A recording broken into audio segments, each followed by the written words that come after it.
All right, so buckle up, everybody, because today we're diving headfirst into a pivotal moment in history, the fall of Constantinople.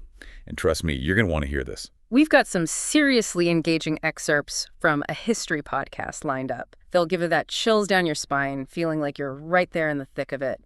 Think epic battles, political intrigue. It's the kind of stuff that makes history come alive. Absolutely. And what we're going to uncover in this deep dive isn't just some dry account of names and dates. We're talking about the clash of empires, the ripple effects of decisions made centuries ago. And how those ripples, believe it or not, are still shaping our world today. But let's not get ahead of ourselves. To really grasp the magnitude of what happened in 1453, we need to rewind a bit. Imagine a city so strategically placed, it'd make today's superpowers drool. I'm talking about Constantinople, of course. Founded in 330 AD by, you guessed it, Emperor Constantine. A man with a vision, I'll give him that. But it's the location that really takes the cake. And strategically placed doesn't even begin to cover it.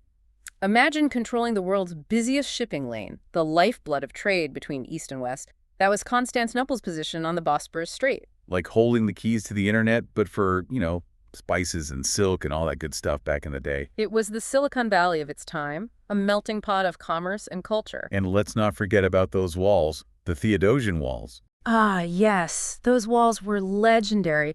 We're talking about fortifications so massive, they housed entire communities within their boundaries. Shops, homes. Secret passages, even. They were designed to withstand anything and everything. Earthquakes, sieges, you name it. And withstand they did for over 1,000 years. They're a testament to Byzantine engineering prowess, a real marvel of the ancient world. Okay, so we've got a prime location, a fortress city that's practically impenetrable. You'd think Constantinople was invincible, right? Well, about that. Here's the thing about empires. Even the mightiest ones have their Achilles heel. By the 15th century, the Byzantine Empire was starting to show its age. Think of a tech giant that's been at the top of its game for centuries. A bit like Apple, maybe? Or Microsoft back in the day. Sure, but now, suddenly, these new, agile startups are popping up left and right with their fresh ideas and disruptive technologies. Hungry. Ravenous. The Ottomans were like the Google or Amazon of their time, ambitious, expansionist, and they weren't afraid to shake things up. And just to add fuel to the fire, we can't forget about the Fourth Crusade back in 1204. Talk about a betrayal. It was a turning point, a wound that never quite healed for the Byzantine Empire. Just imagine crusaders who were supposed to be on their side sacked Constantinople itself. It's like a company getting stabbed in the back by its own investors. Exactly. The Fourth Crusade left the Byzantine Empire severely weakened, vulnerable. It was a blow to their prestige, their resources. And it set the stage for what was to come. Because enter stage left, or should I say east, the Ottomans, led by a sultan who makes Steve Jobs look like a shrinking violet, Mehmed II. This guy wasn't content with just another conquest. He wanted Constantinople as his crown jewel, the ultimate prize. And he wasn't messing around. Mehmed II was a visionary, a true Renaissance man in the making. He understood the power of gunpowder technology, cannons, folks, cannons. And he wasn't afraid to use them. Oh, absolutely not. But capturing Constantinople wasn't just about military might for Mehmed, it was symbolic. This was the heart of the Eastern Roman Empire, a prize that could rewrite history, cement his legacy. Okay, so we've got a weakened empire with a glorious past. A young, ambitious sultan with a point to prove. And a city that's about to become a battleground for the ages. But what really tipped the scales? We'll get to that. But first, let's talk about the elephant, or should I say, the cannon in the room. The Ottomans didn't just bring knives to a gunfight, they brought the whole armory. I'm talking about cannons so big they'd make medieval siege weapons look like children's toys. We're talking about the Basilica cannon. This thing was so massive they had to build it on site. On site. On site. It could launch projectiles weighing over imagine that, a Volkswagen Beetle flying through the air towards you. Yeah, that's insane. Absolutely. It was a game changer, a true marvel of engineering, and utterly terrifying if you were on the receiving end of it. You're telling me. So the stage is set. It's 1453, and the siege of Constantinople begins. The Ottomans, with their monster cannons and their determined sultan, are ready to make history. But the defenders of Constantinople, led by Emperor Constantine the, they weren't just going to roll over and surrender. Not a chance. This is where things get really interesting. So last time we left off, the Ottomans were setting up camp outside Constantinople with these massive cannons ready to rock and roll. It's 1453, the siege is on, and things are about to get real. Yeah, you can practically hear the tension in the air. It's like, remember that scene in Gladiator where the chariots are lined up and everyone's holding their breath? It was like that, but with fewer tigers and more gunpowder. Yeah. Way more gunpowder, if we're talking about those cannons. Yeah. But you mentioned the defenders weren't going down without a fight. What was their strategy? I mean, were they just going to wing it and hope for the best? Well, it's not like they could call up their local blacksmith and order up some bigger weapons, right? Right. Constantine the emperor leading the defense, he knew they were in a tight spot, but he also knew they had a few things going for them. Like what?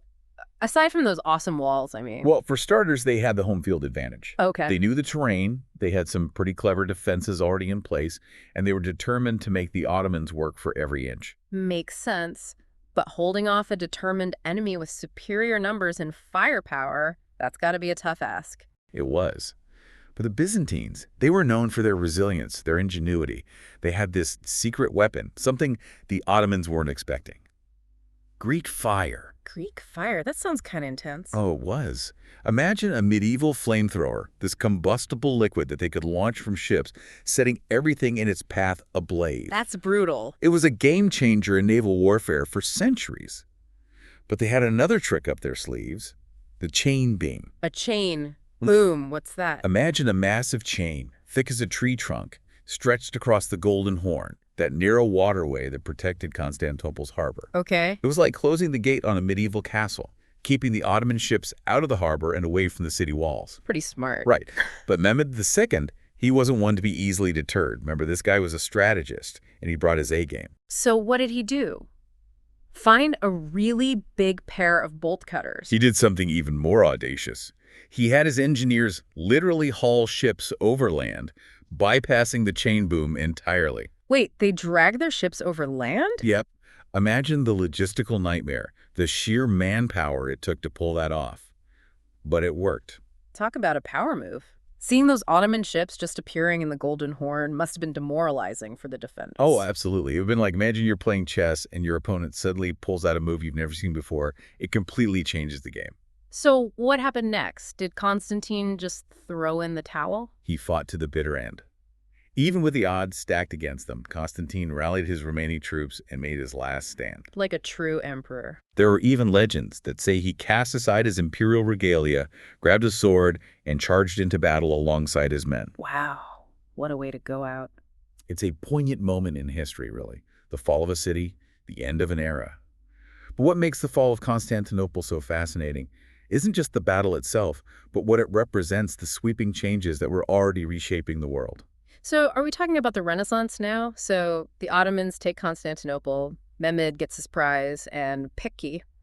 I know it's never simple, but what happens next? It's not like everyone just packs up and goes home, right? Not quite. Imagine the upheaval, the sheer scale of change happening. We're talking about a major power shift, the remnants of a once great empire scattering. It's kind of like when a huge tech company gets acquired, right? Right. Sudden mergers, people scrambling for new positions. It was a chaotic time, for sure. But amidst the upheaval, something remarkable happened. Remember those scholars we talked about? The ones who'd preserved ancient Greek and Roman texts? Oh, yeah, those guys. They booked it out of there, right? Headed west with as many scrolls as they could carry. Many did. And they found refuge in places like Italy, bringing with them a treasure trove of knowledge that had been largely forgotten in Western Europe. And this is where the Renaissance comes in. Exactly. This rediscovery of classical learning, fueled by those fleeing scholars and their precious texts, helped spark the Renaissance. It wasn't the only factor, of course. Right. But it was a catalyst. A big one. Imagine the impact. Art, literature, science, suddenly there's this whole new world of ideas to explore, all thanks in part to the fall of Constantinople. History is full of these weird twists and turns, isn't it? It's like a domino effect, one event triggering another, often in unexpected ways. But what about Constantinople itself? I mean, did it just become Istanbul overnight? It wasn't quite that simple. Mehmed II, as ruthless as he could be, he understood the strategic and symbolic value of Constantinople.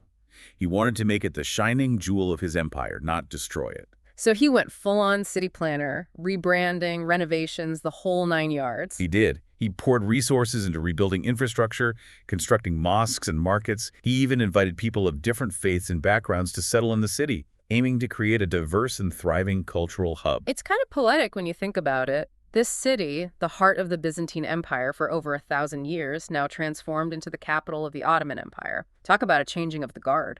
It just goes to show that history is full of surprises. And it reminds us that even amidst destruction and upheaval, there's always room for renewal, for the blending of cultures and traditions to create something new. It's almost like hitting the reset button on civilization in a way. In a way, yes. But those echoes of the past, they never truly disappear. They continue to shape our world, our understanding of ourselves in ways we're still uncovering today. And that's the beauty of history, isn't it? It's a tapestry woven from countless threads, each with its own story to tell. And sometimes, to see the bigger picture, you have to really zoom in on those individual threads, those moments of triumph and tragedy, of innovation and adaptation. Absolutely. It's about connecting those dots, recognizing the patterns and the outliers, and understanding how they've shaped the world we live in today. Well said. So, to our listeners, if this deep dive has piqued your curiosity, don't just take our word for it. Go explore. Dig deeper into the Byzantine Empire, the Ottoman Empire, the Renaissance. It's a fascinating period of history with so many stories waiting to be uncovered. And who knows, you might just unearth an aha moment of your own. Until next time, keep exploring. And keep those thinking caps on.